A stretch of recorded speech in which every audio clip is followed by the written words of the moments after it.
So, Justice Ginsburg, you were up until 5 a.m. on Friday night, Saturday morning, writing a passionate dissent in the Texas voter ID case. Just to let people in the audience know, this was a procedural question in some measure, and you can note a dissent in those kinds of cases and not write, and it's fairly common for that to happen. But you wrote, you were joined by Justices Kagan and Sotomayor. So why did you write, and why did it take until 5 in the morning? Why till 5 in the morning? We didn't get the last filing from Texas until Friday morning. And then the circuit justice, as you know, has to write a memo. And that came around sometime in the middle of the afternoon. So there wasn't much time to write the dissent. I had written a dissent in the North Carolina voting rights case. This one was, as you said, I would say it was very well reasoned. You called it passionate. I was up till 5 in the morning doing great work, actually. Didn't you read it? Ruth Bader Ginsburg speaking with NPR's Nina Totenberg last night. That was a live event at the 92nd Street Y in New York City, talking about why she basically pulled an all-nighter on Friday night in order to put out her dissent in a voting rights ruling on which the court handed down its order at 5 a.m. on Saturday. Now, the majority order from the court means that Texas's voter ID law, the strictest voter ID law in the country, will be in effect for voting in this election.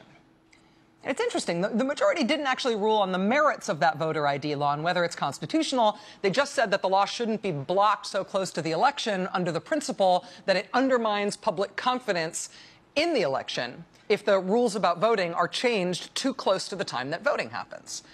Well, in her dissent, her up-all-night dissent, Ruth Bader Ginsburg wrote that in this case, the Texas law is so outrageously discriminatory that it ought to be blocked ahead of this election anyway. She says, quote, "The greatest threat to public confidence in elections in this case is the prospect of enforcing a purposefully discriminatory law, one that likely imposes an unconstitutional poll tax and risks denying the right to vote to hundreds of thousands of eligible voters."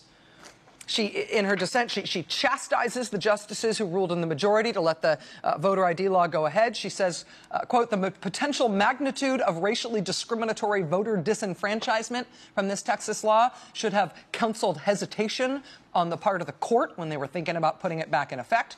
She says the Texas law, quote, "may prevent more than 600,000 registered Texas voters, about 4.5% of all registered voters in the state, from voting in person for lack of compliant identification." She says a sharply disproportionate percentage of these voters are African American or Hispanic. She laments that the Supreme Court earlier this year struck down the heart of the Voting Rights Act.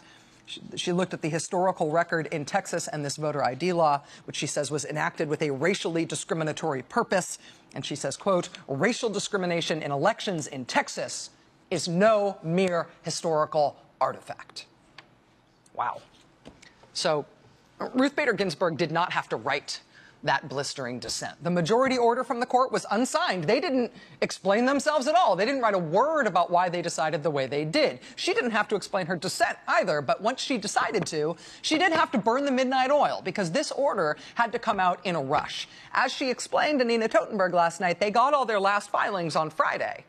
Well, they had to have the order out as early as possible this weekend because in-person voting started in Texas today. So they had to move on it. That's why she had to stay up all night.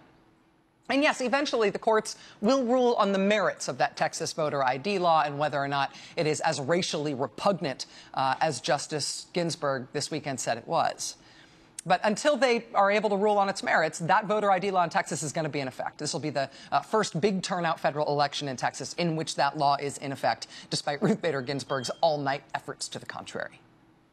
So early voting, as of today, is underway in Texas. All in all, it's underway in 34 states, plus the District of Columbia.